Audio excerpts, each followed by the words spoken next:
پاکستان وايي افغانانو ته د ویزې په ورکړه کې اسانتیاوې راولي. درنو مینوالو د دې ویډیو د تر پایه کتلو بلنه درکوو.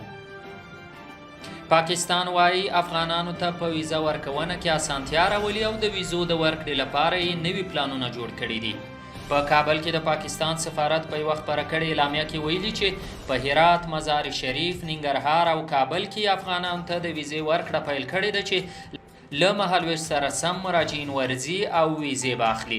د هغوی په خبره د مراجعینو شکایتونو ته په پام د ویزو په ویشلو کې اسانتیا راولي او هڅه کوي د خلکو ستونزې حل کړي.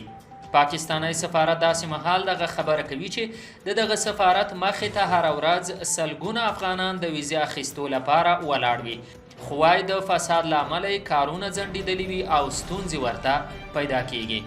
مننه چې زموږ دا ویډیو مو تر پای وکته. د نورو ښو ویډیوګانو او خبرونو د کتو او اوریدو لپاره موږ تعقیب کړئ.